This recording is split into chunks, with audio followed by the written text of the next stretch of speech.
Hi guys, and welcome back to another flight data sim video, and today I have something rather special. I've been flight simming for almost 20 years of my life. It actually drove my desire to become a pilot, and I was very fortunate to achieve that dream. Flight sim is not only an incredibly rewarding and entertaining franchise, but it gives you an insight and ability to replicate flights from the comfort of your own home. Now, when I heard that Microsoft were coming back to the franchise some 13 years since the release of FSX, that same young boy buzzed with excitement and anticipation.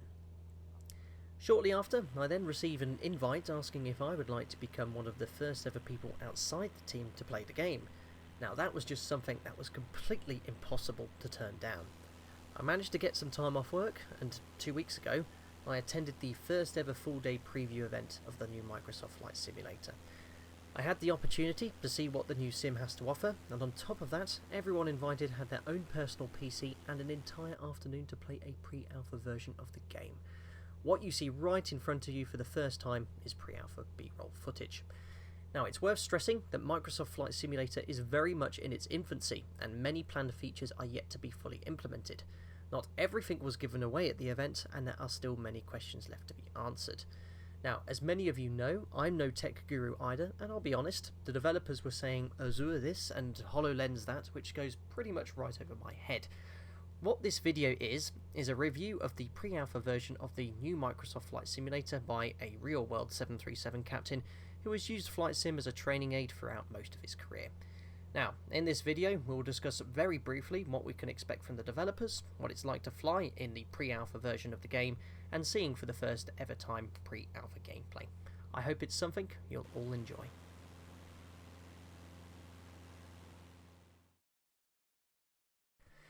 So, here we are in the new sim. This is actual B-roll gameplay directly from the brand new Microsoft Flight Simulator.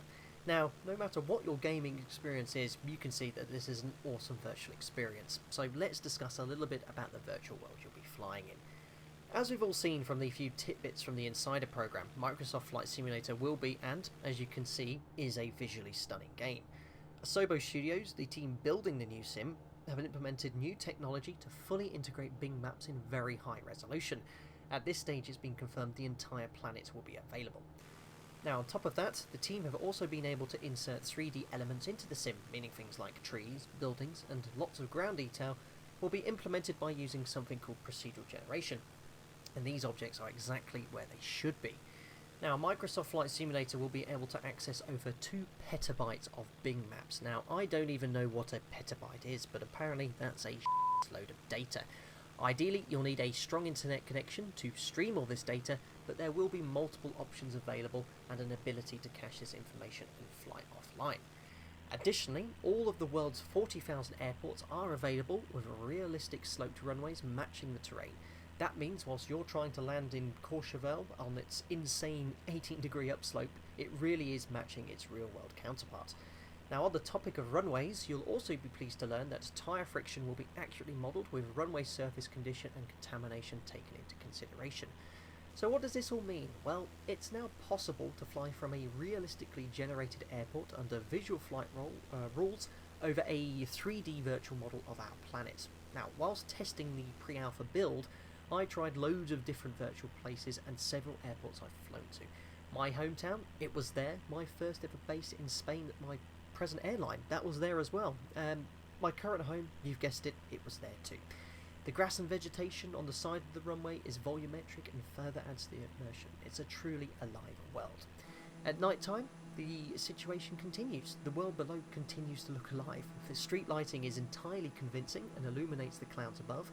The moon casts shadows below, and even the stars above are accurately mapped. Comparing to what I see out the window every single day at work, the team have done a fantastic job so far, and you'll be certainly enjoying the ability to look out the window virtually and take in the scenery below, regardless of the time of day.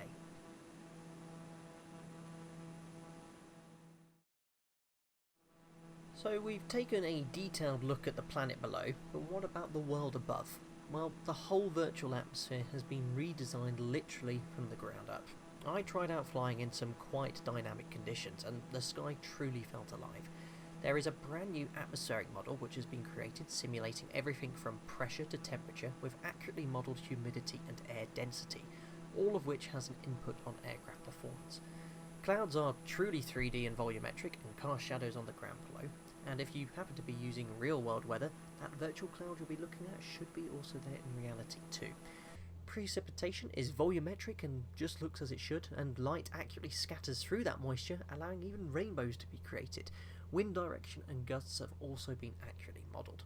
If you want to change the scene instantaneously and pro yourself in IMC for the ILS down to minimums, both the weather and time of day can be changed in-game with no loading screens or change in performance. Well, we've determined the world is pretty and the air is alive, but a very important aspect of a realistic flight simulator is the ability for the aircraft to fly, well, realistically. What have Asobo Studios done to make the aircraft feel like they're actually flying? Well, they've built their own flight model engine, which allows for thousands of fully simulated surfaces and 3D forces and moments to be fully simulated.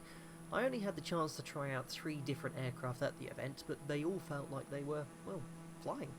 They reacted to the environment as predicted with all the appropriate inputs I made. G-loading affected the stall speed, allowing for an accelerated stall. Parasitic and induced drag felt like it was accurately modelled, and the air density had a realistic input on aircraft performance. Now unfortunately there wasn't a 737 available, but my distant memory of flying a light aircraft came flooding back. It all looks extremely promising, and I would really like to have had a commercial aircraft at the event to see how it behaved, but it certainly looks like we'll have no more virtual rails. Talking about aircraft, not much was given away regarding what other aircraft will be shipped with the sim, but I had a great time flying the aircraft which I learned to fly in, which was a Cessna 172, and then I had a quick spin in a couple of other aircraft, which was the Robin DR400 and a TBM 940. Now, staying on the topic of aircraft, the virtual cockpits were visually stunning and continued with creating an extremely realistic experience. The glass cockpit screens looked very detailed and contained real-world terrain data, allowing the world to be displayed on those screens. Looking around the virtual cockpit, you could see tiny little details like glass scratches. The glass cockpit instruments were reflecting on the window too. It looked really, really cool. Rain and moisture, when flying through cloud and precipitation, they streamed around the cockpit too. There'll also be a brand new automatic flight control system and FMC simulation, which will allow complex automation systems to be developed for aircraft. So this is sort of a hard video to summarise really. It's just a brief glimpse and personal interpretation into what we have in store. It certainly looks, after a 13-year hiatus, the franchise is coming back with an incredible bang. It looks like we'll have everything we really want, a realistic flight and atmospheric model behind a visually stunning experience. The team at the preview event were extremely enthusiastic, actively listening and implementing many features wished from the community. The pre-alpha gameplay is extremely encouraging, and I hope I gave you a bit of an insight of what's yet to come in 2020. You'll be pleased to know I have been signed on to see what real-world experience and feedback I can provide to further enhance the sim experience. Will you need a supercomputer to play this game? Only time will tell. I have no clue on the specs of the PC they provided at the event in Seattle, but it was all being played in 4K and the performance looked pretty good to me. I can tell you now, truthfully, I'm incredibly lucky to go to work every day and fly a 737, but in all honesty, I wouldn't mind taking a few days off to play this new simulator again. Anyway, don't forget to like and subscribe to stay updated on the latest Microsoft Flight Simulator news, and I'm looking forward to having you on board another Flight Deck to Sim live stream very soon. Bye bye for now.